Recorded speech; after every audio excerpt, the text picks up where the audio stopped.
As the sun set behind the gates of Buckingham Palace, no one expected what was about to unfold. A drunken man, stumbling with arrogance and a beer in hand, dared to cross a line no one should ever cross, a line guarded by centuries of discipline. What happened next left tourists speechless.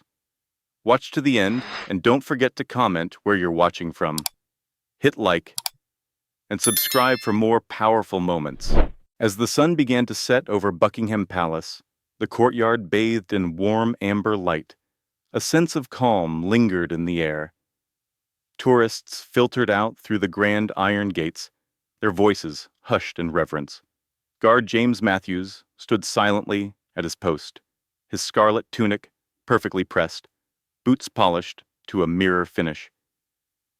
For most passers-by, he was a symbol, ceremonial, silent, almost statue-like. But beneath that stillness was a man forged in discipline, a veteran who had served in Iraq, whose every breath measured composure. Then, the peace fractured. The distant sound of shattered glass echoed off the palace walls, followed by loud laughter, coarse and intrusive. A man stumbled from the shadows, reeking of alcohol and defiance. His presence disrupted the quiet dignity of the grounds, his slurred words growing louder, more hostile. He circled Matthews like a heckler at a war memorial, daring the soldier to respond. But Matthews did not move. His stillness, mistaken for weakness, held the weight of tradition and duty. In that moment, those watching were reminded that silence is not surrender, and the men who wear the red tunic are far more than ornamental figures. As the crowd thinned, the man grew bolder. His name was Dave Thompson, and he reeked of stale beer and recklessness. With his stained football jersey donned and unsteady gait, he stumbled through the gravel courtyard of Buckingham Palace, his eyes fixed on the stoic figure of Guard James Matthews. Like many before him, Dave mistook the silence of the Queen's Guard for submission. But as anyone who has served knows, silence often holds far more strength than shouting ever could. Dave circled the guard, hurling insults with the confidence only alcohol can provide. He mocked the uniform, the ceremonial stance, the polished rifle. He flicked at the gleaming buttons on Matthews's chest, leaned in close with slurred taunts, and even waved his hand in front of the guard's motionless face. All the while, Matthews stood firm, unmoved, his posture a testament to discipline, his stillness an act of restraint. Children were ushered away by their parents. A veteran in the crowd grew visibly tense, watching with trained eyes as the man edged ever closer to the line no one should cross. Matthews's training from combat zones in Iraq told him what was coming. His composure never wavered. Yet, behind the stone-still exterior, his every instinct was alert. The weight of provocation was mounting, and those who understood service could see it plainly. This wasn't theater. This was a soldier holding the line. There are moments when tradition and restraint are tested beyond all measure. For Guard James Matthews, that moment arrived quietly, but undeniably. After enduring relentless verbal abuse from a drunken man, taunts, mockery, and physical interference, the line was finally crossed in a way few present would ever forget. With no warning, the man, now emboldened by a toxic mix of alcohol and arrogance, exposed himself and urinated directly onto Matthew's highly polished ceremonial boots. The crowd gasped. Parents covered children's eyes. Some turned away in shame. Others stood frozen, uncertain whether to intervene, but Matthews did not flinch. For a split second, he remained absolutely still, just as he had throughout every insult and provocation. That moment of stillness held centuries of military tradition, of honor worn like a second skin. Then came the response. It happened so swiftly, so precisely, that many weren't sure they had seen it at all. With a movement as sharp and controlled as a parade drill, Matthews delivered a single calculated kick. It struck with exacting force, sending the drunk man to the ground in a heap, his dignity as ruined as the puddle he collapsed into. Just as quickly, Matthews returned to perfect formation. Not a word spoken, not a hair out of place. The uniform, though dampened, retained its meaning, made even stronger by what it had endured. The onlookers remained silent for a moment, stunned. And then a quiet recognition settled over the courtyard. This was not an act of anger or retaliation. It was a measured act of defense, not just of the man in the uniform, but of everything that uniform represents: discipline, duty, and the honor of service.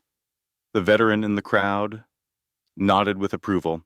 He had seen what restraint looked like, and he had also seen what justice, delivered with precision and dignity, could mean. It was a reminder for all watching. There are limits to disrespect, and those who stand in silence are not powerless. They are simply waiting until the moment demands action. After the swift and stunning action taken by guard James Matthews, the courtyard at Buckingham Palace fell into an eerie silence.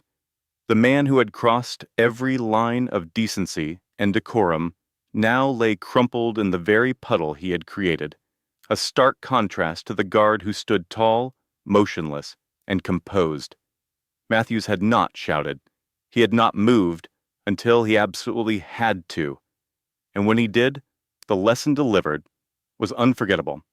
As the stunned crowd began to process what they had witnessed, two officers arrived on the scene. Calm, measured, and familiar with such disruptions, they approached the groaning man, now clutching his injured pride. His complaint, that the guard had kicked him, was met with professional indifference. "I didn't see the guard move," one officer said. "Did you?" The other simply nodded toward Matthews, still in perfect posture, his gaze fixed forward. "Just standard guard procedure, far as I can tell." Nearby, a veteran who had witnessed the entire event stepped forward. His words, spoken with clarity and conviction, carried the weight of experience. He described what had happened, not just the offense, but the restraint, the composure, and finally, the dignity in the guard's response. "He never moved," the veteran said, "until he had no choice." The officers thanked him and began to list the actual charges: public urination, disorderly conduct, and assault on a member of the Queen's Guard. The man offered no protest now. His bravado was gone, replaced by the quiet realization that there are consequences to disrespect. For the onlookers, particularly the older members of the crowd, the moment resonated on a deeper level. It was more than just a dramatic turn of events. It was a reminder that tradition, once taken for granted, must still be defended. The guard's stillness was not passive, it was purposeful. His uniform not just ceremonial, but sacred. The veteran's final words summed it up best. Perfect form, just like a parade drill, but with meaning that'll be remembered far longer. In the hours and days that followed the incident at Buckingham Palace, the story of Guard James Matthews began to take on a quiet life of its own. Among the other guards, it became a tale told in hushed admiration, not because he had broken protocol, but because he hadn't.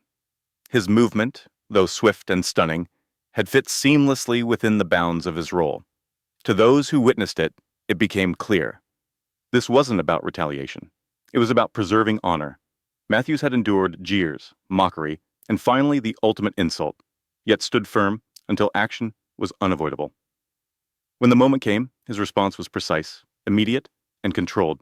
For many in the crowd, particularly older generations who knew the weight of uniforms and the cost of service, the lesson was deeply understood. The red tunic isn't a costume, it's a commitment. The ceremonial stance isn't passive, it's a posture of strength held in check. And sometimes, even a statue must move. There are times when silence is misunderstood as weakness and tradition mistaken for performance. But what Matthews demonstrated in that single, calculated moment was that discipline is not about inaction. It's about choosing the right action at the right time. In doing so, he defended not just his own dignity, but that of every soldier who had ever worn that uniform. His stillness returned, but the respect in the eyes of the crowd had forever shifted. In the days that followed, the incident at Buckingham Palace faded from the headlines, but remained vivid in the memories of those who had witnessed it. For the tourists present that evening, and especially for the older veterans among them, what Guard James Matthews did was not just an act of defense. It was a quiet assertion of values long revered but often overlooked in today's world: respect, discipline, and duty. Matthews never spoke a word during the entire ordeal. He didn't need to. His actions, controlled, proportionate, and steeped in purpose, spoke volumes. To the untrained eye, it may have looked like a momentary breach of composure. But to those who've served, and to those who understand the weight of uniformed silence, it was something else entirely. It was a lesson in restraint, delivered with grace and clarity. Some might have questioned whether a ceremonial guard should respond physically, but most, especially those from generations who understood sacrifice, saw it for what it was: a measured reminder that even symbols of peace must sometimes draw the line. Guard Matthews returned to his post the next day, just as polished, just as still. Yet something had shifted, not in him, but in how he was seen. Visitors passed with a new sense of reverence. Fellow guards stood a little taller, and among those who had watched that unforgettable moment unfold, there remained a quiet understanding. Behind the silence stood a soldier, and behind the uniform, a man who reminded us all that true strength often lies not in how long one can endure, but in knowing exactly when and how to act. In a world that often rewards noise over nuance, the story of Guard James Matthews reminds us that true strength lies in measured silence, disciplined patience, and timely action.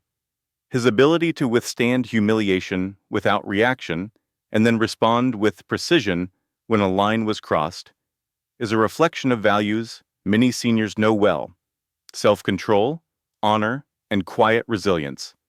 We live in an age where dignity is frequently mistaken for weakness and tradition dismissed as outdated, but moments like these affirm that some values never lose their relevance. Whether in uniform or everyday life, we all face situations that test our patience, challenge our respect, and tempt us to react. The wisdom, especially with age, is in knowing when to stand firm and when to act, not out of anger, but out of principle. For older generations who've lived through conflict, change, and challenge, Matthews's example is a powerful reminder. We don't need to raise our voices to be heard, nor move swiftly to be strong. Sometimes the most lasting impact comes from a calm presence and a single, unwavering stand for what's right.